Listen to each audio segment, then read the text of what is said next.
So Dan, what do you think the future of e-commerce and marketing is going to be? Well, I think we're still stuck where most people are still self-quarantine, right? I think after this, people's behaviors will change. And people thinking about all things will go back to normal, while things will never be normal. Normal is out the window. That's what I see it. So if you think about back then, remember a number of years ago when Target came into Canada, right? When they spent I think $1.8 billion buying up all the leases of sellers. They spent then they thought it's going to be super successful.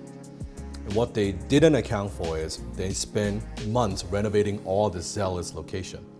And during that time, consumers were buying from other places.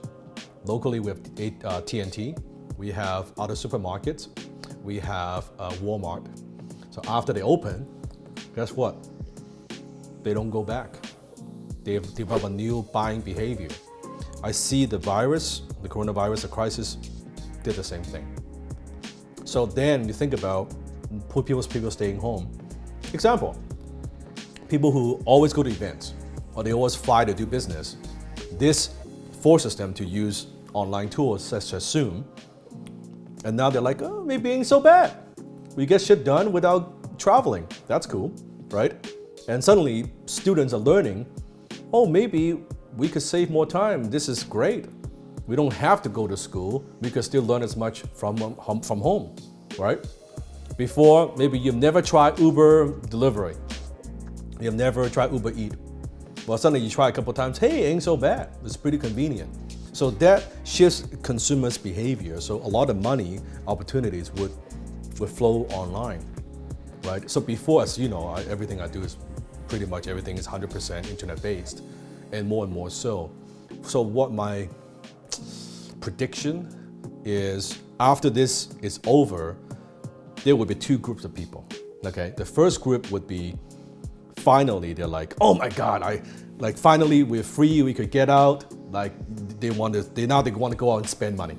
They want to go back to the malls. They want to travel. So I think in a short period of time, you see entertainment, traveling, like tourism, certain industries would boom. You will see that. However, a lot of the industries would change quite drastically. Let's say you own a restaurant and you go through this hell, okay? And you probably won't conduct business the same way, right? Because you almost, let's say you even make it, but you almost went out of business, right? Now you're like, okay, do I need this big of a place? Maybe I need to downsize a bit. If I'm still gonna be in the restaurant business, maybe I would build a smaller place, but more like, almost like I wanna say like a food factory that I'm actually supplying lunches and dinners, tap into the Uber network for delivery. Moving to shadow kitchen. Yeah, 100% shadow kitchen, right? And in malls, I think people would think about, okay, how do we have different types of things that bring people in? Because people more and more so, this is just my prediction, that malls would turn into more an experienced, entertaining type complex, right? And the shops won't be as big. Chances are, you look at China, it's already happening. The shop is very small because it's almost like a presentation center. You go in, you see what you like, you try it on, you kind of scan, it gets shipped to you. You don't actually carry anything, right? So then you don't need as much square footage. I think that would change. So that's the first group of people. The second group of people, they would be like, oh my goodness, crisis, I'm totally unprepared. Hong Kong, this is exactly what happens. After the SARS, right, incident, people still wear masks. A big chunk of people, a majority of people still wear masks all these years when they go out because it's a new habit. People are more concerned, right? And I think you would see certain industries like insurance would be booming because people are a little bit more fearful of what will happen to my future, right? What would happen to me if something happens to me, would my family be taken care of? So I think that would happen too. So things, I would say it wouldn't be the same. It just wouldn't be the same. And people think, oh, it's going to go back to normal. No, it's not going to go back to normal. And events, I could already see, this is maybe a little bit further down in the future, but I could see that let's say trade show business, I could already see someone would develop something where it's almost like a VR, that you don't need to go, but you're at home, you're walking through the trade show and you're interacting with the salespeople.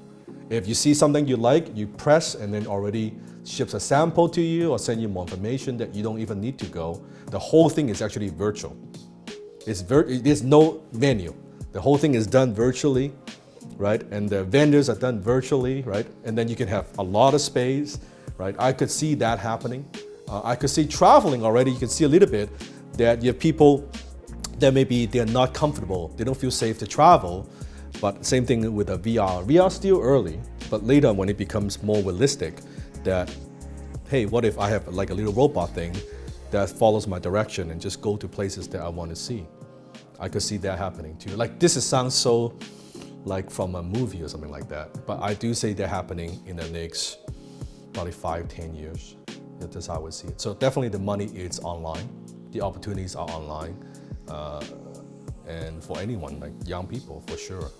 Like it's not even, not just social media, it's gonna be everything. This simply accelerates the speed in the process. That's how I see it.